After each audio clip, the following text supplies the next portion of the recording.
When justice fails, some decide to take matters into their own hands. That is what happened with Eduardo Gallo, a devastated father who turned pain into a personal mission. After losing his daughter in a brutal kidnapping, he plunged into a solitary investigation, facing criminals, challenging authorities, and pushing every limit. I might be wrong to say it, but I want to kill them. I want to grind them, to crush every bone in their bodies, and not kill them. I want to leave them so that for the rest of their lives they can't walk, can't hold a weapon. Thus, an ordinary father became a hunter, dispensing justice with his own hands.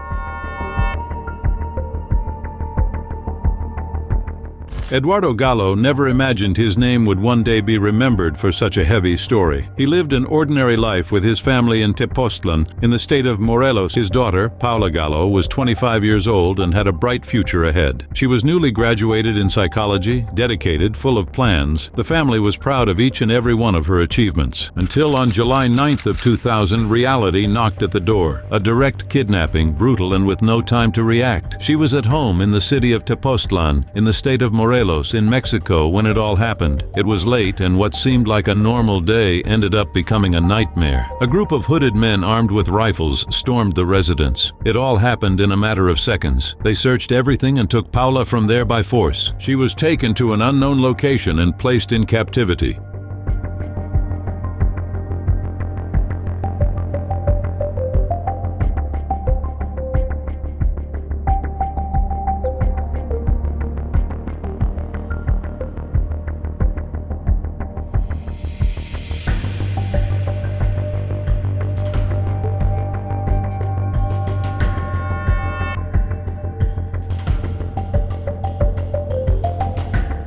Two days later, the kidnappers made contact with the family. Eduardo answered the phone and heard what no father would ever want to hear. The criminals wanted money, a lot of money, and they made it clear, if they did not receive it, they would do something terrible to the young woman. To prove they were not bluffing, they allowed Paula to speak to her parents briefly.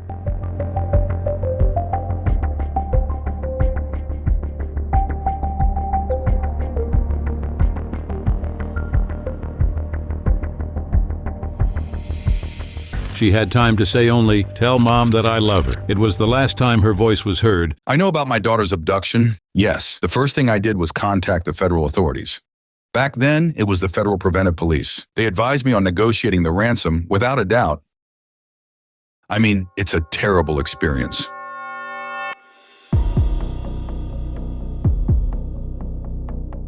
On July 16th, the news came that no father deserves to receive. A police officer appeared at the family's house with a tense face, and that alone was enough for Eduardo to understand everything. Paula had been executed. The official version said the kidnappers were surprised by a rival gang, and in the middle of the shootout, Paula ended up being hit in the head. She had no chance. She was found already lifeless on the streets of Morelos in Mexico. What hurt the most was knowing that even after following all the police's guidance and meeting the criminals' demands, nothing helped. His daughter was gone, and the system that should have helped him simply washed its hands of it. What I do regret is having trusted a system for administering justice. That does not exist in this country.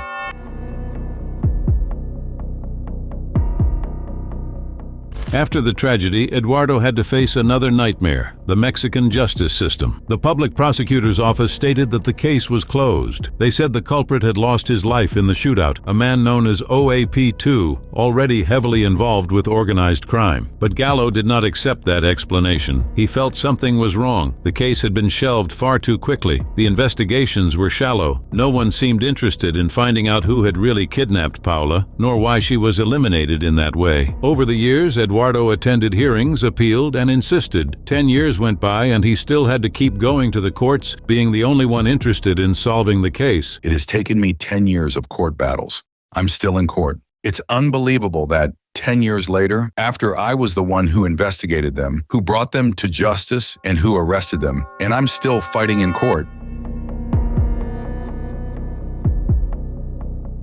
Over time, Eduardo realized the hole was deeper. The poorly conducted investigations were not just a sign of incompetence. There was something more serious behind it: complicity. He discovered that many police forces were in fact infiltrated by criminals. In some cases, the agents themselves were responsible for capturing and delivering people to the cartels. In others, they just turned their faces away while the groups operated freely. And who suffered the most from all this? Civilians. Ordinary people like him who trusted in the state's protection and ended up destroyed inside, without answers, without justice, and without peace.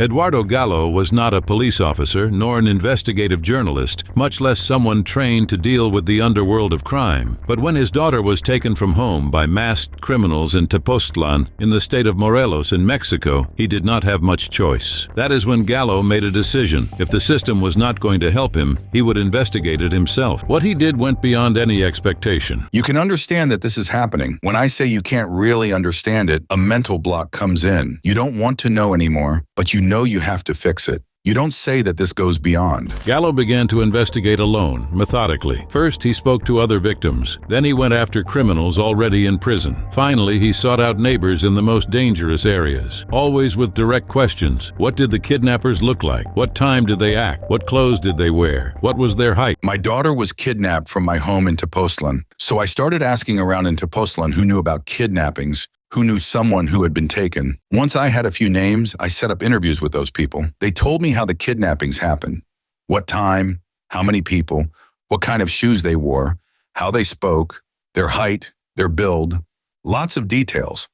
That's when I began to see the patterns, the modus operandi matching other kidnappings. With those pieces, he began to assemble a frightening puzzle, and he soon realized that his daughter's case was not an isolated crime. It was just another chapter in a network far more organized and cruel than he had imagined. At that point, Eduardo did not know exactly what he would do when he discovered who was responsible. But one thing was certain: he no longer wanted to be a spectator to his own tragedy. The pain of losing his daughter became fuel to carry on, not for blind vengeance, but for justice, the justice no one had been capable of delivering to him. The group's way of acting was almost always the same. They invaded homes during the night, masked, sometimes with Mexican lucha libre masks. They never arrived by car. They jumped walls and used the victim's own vehicle to leave. This pattern repeated in the accounts. They always brought her into the house, always masked. In my case, they wore wrestler masks. To avoid being identified, they took the victim's car. To kidnap her, they came on foot, jumping over the walls, and used her car to get away. I started seeing the patterns, so I said, okay, I'm dealing with a group, somewhat organized. With each new conversation, Eduardo Gallo saw the pieces fitting together. It was a group, yes, and it had been operating for years, freely. The police, uninterested. Whether through lack of structure or even direct involvement, the authorities did nothing. In Morelos, in Mexico, the criminals called the shots. And worse, many of them were the police themselves. Even with fear, some neighbors began to help Gallo, perhaps because he knew how to persuade, perhaps because his pain was impossible to ignore. He began to function as a real investigator. The difference was that his fuel was not a salary. It was pain and anger.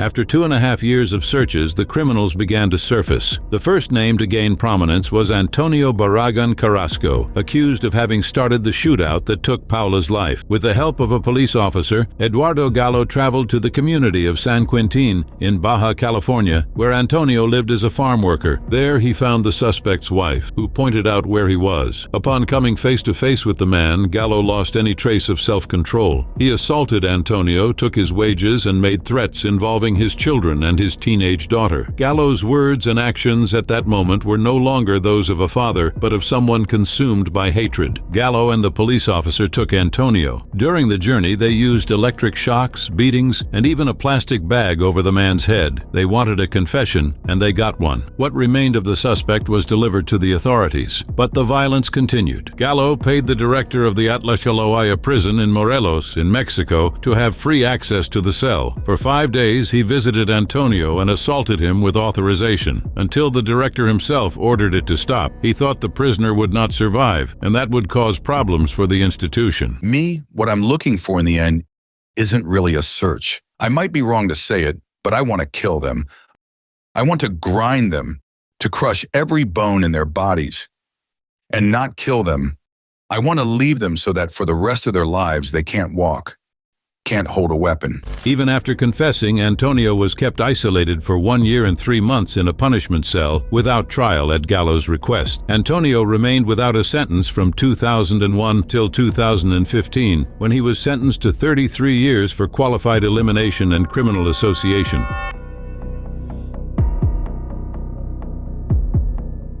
In total, 5 people were arrested thanks to Eduardo Gallo's personal investigation.